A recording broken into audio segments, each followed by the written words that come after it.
Ben Rhodes, you were part of the negotiations with Iran that started in secret, and then, of course, the major negotiations, which lasted for quite some time. We all covered that, what they call the P5+1, the European Union plus the 5 permanent members of the Security Council. So here's what Joe Biden had to say about today, as Kristen was just alluding to it.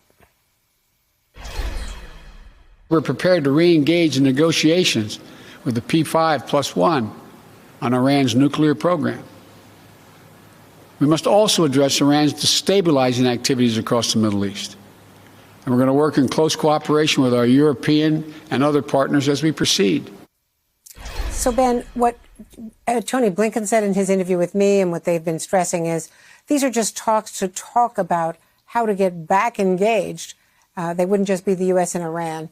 And it's not to redo the nuclear agreement or rejoin it as it was, but certainly in response to a lot of criticism, now address Iran's missiles, Iran's misbehavior, most recently, as is strongly suspected, in Erbil, the attacks just this past Monday. Yeah, Andrea, and I think there's two questions here. The first question is, do you get back into the original nuclear agreement? Do they return to the terms of the agreement that Donald Trump left a couple of years ago, and that after the United States left, then Iran started violating the terms of that agreement as well? The Biden team, of course, I think does want to get back into that agreement, does want the limitations on Iran's nuclear program that are in that agreement. They also may want to discuss other aspects of what Iran has been doing in the region, like the proxy attacks on our forces in Iraq, like Iran's ballistic missile program. The question here is, how do you sequence this? The Europeans will very much want to just get back into that agreement, make that the foundation for the discussions with Iran going forward. I think the Biden team has to make a judgment about whether they just go back into the agreement or whether they try to bring these issues into the present negotiations that are going to be commencing here in the days ahead. That's tricky because the Iranians are not going to want to agree to address things beyond the existing agreement that they rightly feel the United States violated. So there's a lot of diplomacy to come here, Andrea. But the good news for everybody, at least, is there is diplomacy.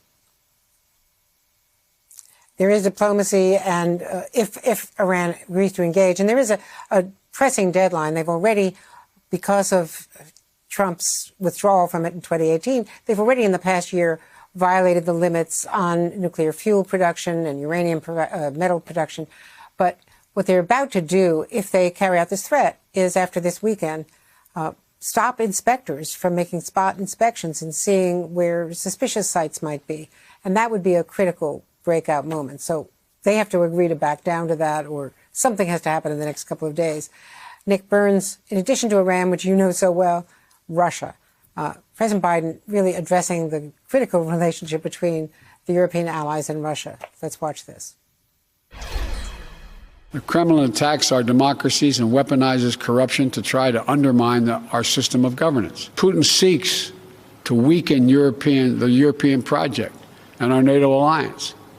He wants to undermine the transatlantic unity and our resolve, because it's so much easier for the Kremlin to bully and threaten individual states than it is to negotiate with a strong and closely united transatlantic community.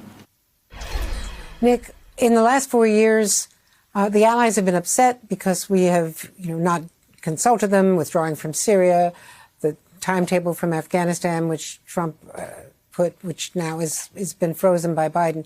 But Russia and China have not been doing nothing. They have been wooing other markets and wooing Europe, and Germany is dependent on this natural gas pipeline. So how easy is it going to be for Joe Biden to reestablish America's leadership in the world? Andrew, I think it's going to be difficult, but you have to say President Biden's had a very strong week. Everything that you reported, back in the Paris Climate Change Agreement, back in the fight against the pandemic globally at the World Health Organization. And this speech today at the Munich Security Conference has put the United States squarely back on center stage globally in a way that we have to. And you heard what President Biden said.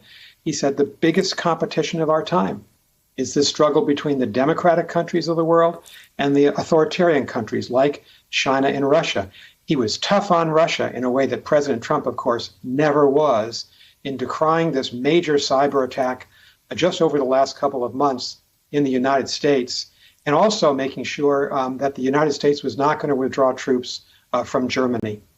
So a very good speech by President Biden. Hey, thanks for watching our YouTube channel. You should know that you can follow today's top stories and breaking news and catch up on your favorite MSNBC shows all in one place. Download the NBC News app today.